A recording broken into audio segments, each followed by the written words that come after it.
हाँ, आज हम बात करते हैं हमारे कॉन्स्टिट्यूशन के लिए प्रस्तावना के बारे में बात करेंगे और आप सभी का आभार कि आपने इतना सहयोग दिया और लगातार हम इसको सब्सक्राइब कर रहे हैं और आगे बढ़ा रहे हैं। इसके लिए हम आपका आभार करते हैं। और आज हम बात करेंगे प्रेमबल के बारे में, प्रस्तावना के बारे में। हमने जो फर्स्ट वीडियो में बात की थी कॉन्स्टिट्यूशन के बारे में बात की थी, कॉन्स्टिट्यूशन वर्ड के बारे में बात की थी, उसके बारे में उसकी डेफिनेशन के बारे में बात की थी। उसके बाद में हमने बात की किसके बारे में, उसके बारे में हमने बात की कॉन्स्टिट्यूशन असेंबली के बारे में, ठीक है।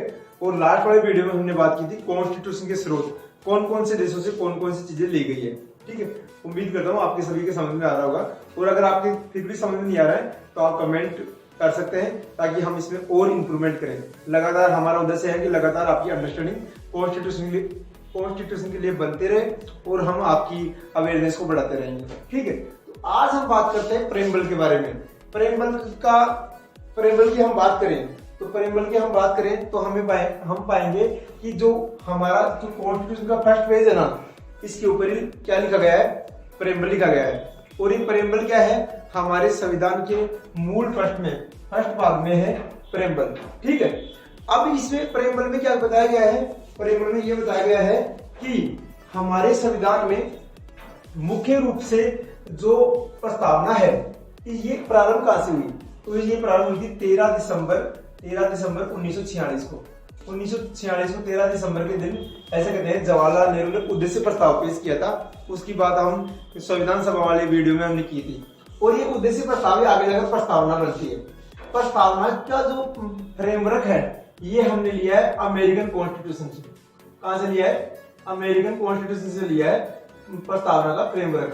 और प्रस्तावना की जो लैंग्वेज है ये हमने लिए ऑस्ट्रेलिया के कॉन्स्टिट्यूशन से, ऑस्ट्रेलिया के संविधान से लिए, ठीक है।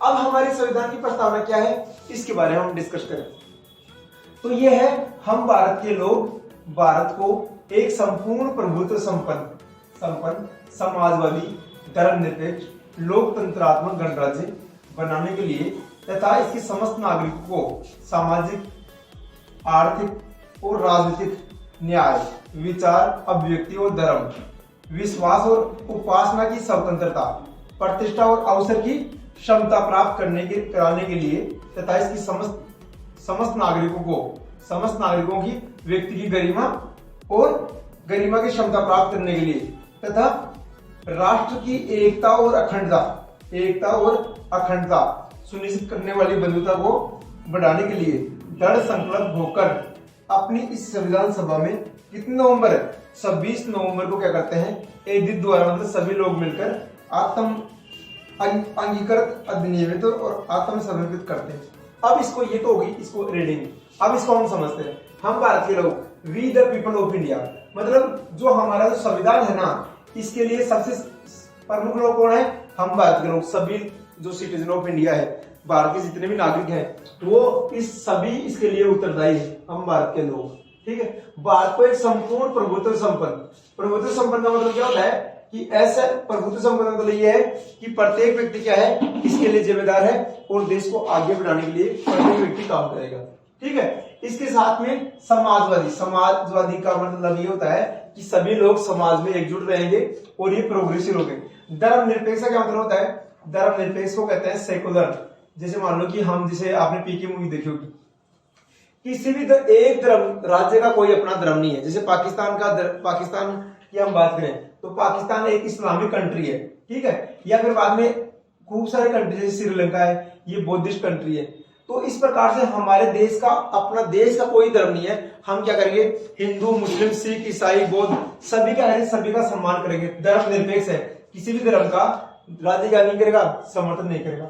लोकतंत्रात्मक गणराज्य, लोकतंत्र का क्या मतलब होता है, रिपब्लिक। जैसे मान लो लोगों का शासन, we the people, by the people, for the people की बात करते हैं। लोगों का शासन, जनता का शासन, जनता के लिए, जनता के द्वारा, इसकी बात कौन करता है, प्रेमबल करती है, ठीक है। तो लोकतंत्र का मतलब ये होता है सभी लोगों, यहाँ होता है लोकसभा के इलेक्शन होते हैं, राज्यसभा के इलेक्शन होते हैं और साथ में हमारे यहाँ पंच के और सरपंच के इलेक्शन होते हैं, ठीक है। तो इसकी बात करते हैं। अब हम बात कर रहे हैं किसके बारे में, इसके समस्त नागरिकों को सामाजिक, आर्थिक और राजनीतिक न्याय।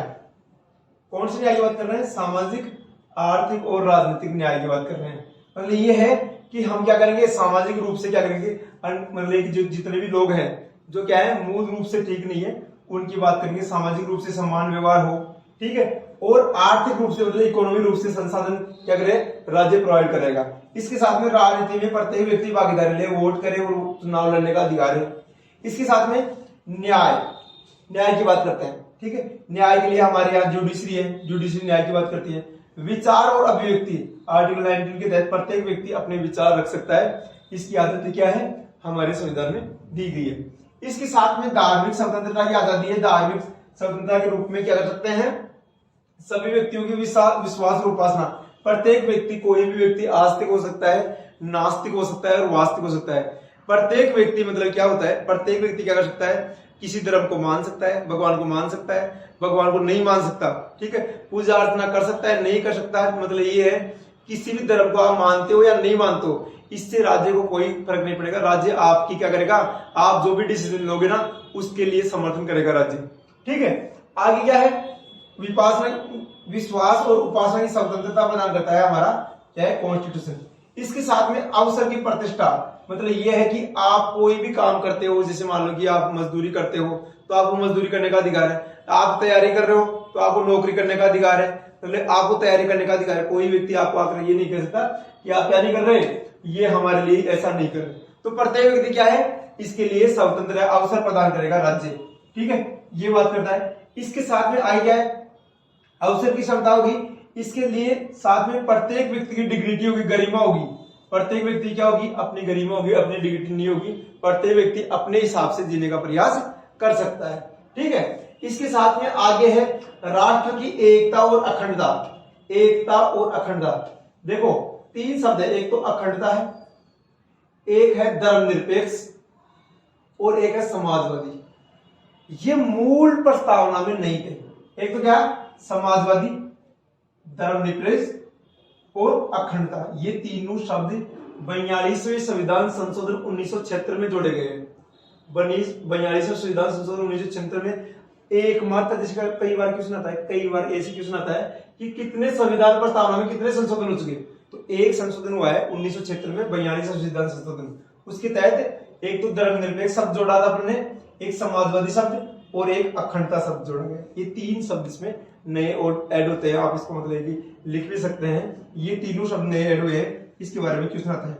इसके साथ में ऐसे कहते हैं कि ये जो प्रस्तावना है इसको स्वीकार किया गया 26 नवंबर 1949 को, ठीक है।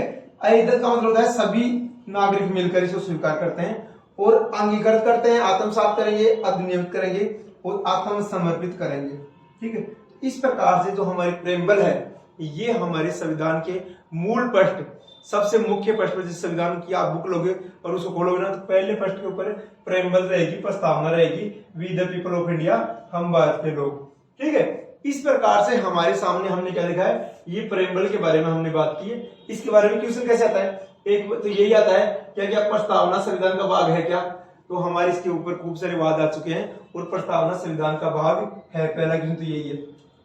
प्रस्तावना में कितने संशोधन हो चुके हैं, प्रस्तावना में एक संशोधन हुआ है जिसमें समाजवादी, धर्मनिरपेक्ष और अखंडता शब्द ऐड किए गए हैं, वो भी कौन से, 42 अमेंडमेंट 1967, ठीक है। इस प्रकार से प्रस्तावना प्रश्न आता है। प्रस्तावना की जो लैंग्वेज है ये ऑस्ट्रेलिया के संविधान से ली गई है, इस बात का ध्यान रखना। प्रस्तावना की जो लैंग्वेज है ये ऑस्ट्रेलिया के संविधान से ली गई है और जो प्रस्तावना है, प्रस्तावना का जो ये फ्रेमवर्क है ये हमने लिया है अमेरिका से, ठीक है। और प्रस्तावना का मूल विचार 13 दिसंबर 1946 को 13 दिसंबर 1946 को क्या है, जवाहरलाल नेहरू उद्देश्य प्रस्ताव के रूप में पेश करते हैं। तो हमने बात की प्रस्तावना के बाद प्रेम्बल के बारे में, इसके बारे में मैंने पहले भी वीडियो बना रखा था और आज ये संशोधित रूप हमने पेश किया है। उम्मीद करता हूँ आपके समझ में आया होगा और आगे चलकर हम और भी छोटे छोटे वीडियो के माध्यम से आपकी कॉन्स्टिट्यूशन की जो अवेयरनेस है इसको अपडेट करते रहेंगे। जय हिंद, नमस्कार, ठीक है।